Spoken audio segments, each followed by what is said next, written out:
আলাইকুম আমার চাষি ভাই ও বন্ধুরা, রমজানের আয়োজন, রমজান মাসের আয়োজন চলতেছে। এই দেখেন, এই যে শশা, এই যে শশার চারা দেওয়ার দেখেন সিস্টেমটা, এই যে আইসক্রিমের মতো দেখছেন, এই দেখেন আইসক্রিমের মতো, এই যে দেখেন আইসক্রিমের মতো।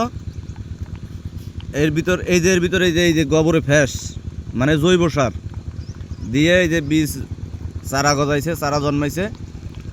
এই দেখেন,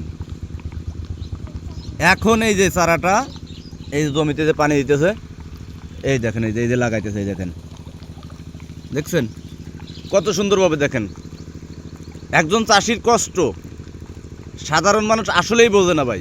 কত কষ্ট করে যে চাষ করে, কত কষ্ট করে ফসল জন্মান লাগে, এটা তো সাধারণ জনগণ যারা বোঝে না।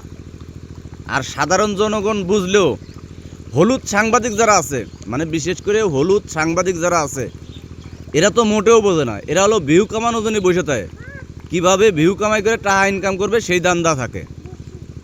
এরা যদি কৃষকের মর্ম বুঝতো তাহলে এরকমের উল্টাপাল্টা নিউজ দিত না।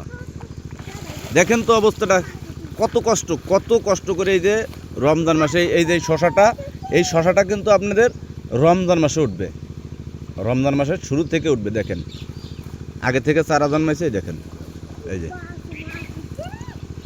এই যে এখানে লাগাবে, এই যে এখানে।